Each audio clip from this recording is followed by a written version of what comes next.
میرے جتنے بھی غیور عوام سے ڈیرہ غازی خان کے لوگ میرے سن رہی بات، ابھی آپ لوگوں کا وقت ہے کہ آپ لوگ باہر نکلیں. میں اس وقت اکیلی نہتے ہو کے میں غازی گارڈ پل جا رہی ہوں، میں وہاں پہ بیٹھنے جا رہی ہوں، میں عوام کا مقدمہ لڑنے جا رہی ہوں، میں عمران خان کا مقدمہ لڑنے جا رہی ہوں، میں پاکستان کا مقدمہ لڑنے جا رہی ہوں.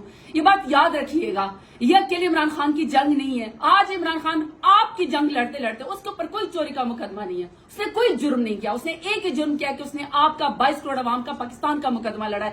آج اس کو تشدد کر کے اس وقت جو ہے اس کو اریسٹ کر لیا گیا، مار دیں گے اس کو. میں آپ کو بتا رہی ہوں کہ اندر وہ مار دیں گے اگر آپ لوگ ابھی اپنے لیے کھڑے نہ ہوئے، آپ پاکستان کے لیے کھڑے نہ ہوئے.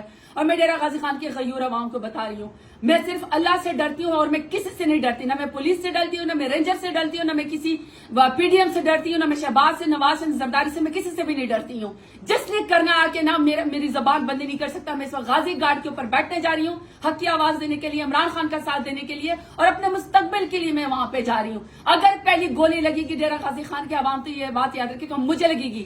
جو مجھے ڈر نہیں لگتا تو پھر آپ کیوں نہیں پہنچ رہے اب اور اس وقت میرا ساتھ دینے کے لیے، عمران خان کا ساتھ دینے کے لیے اور اپنی نسلوں کے لیے اس وقت آپ لوگ میرا ساتھ دیں. پہنچے آپ لوگ سارے غازی گارڈ پہنچے.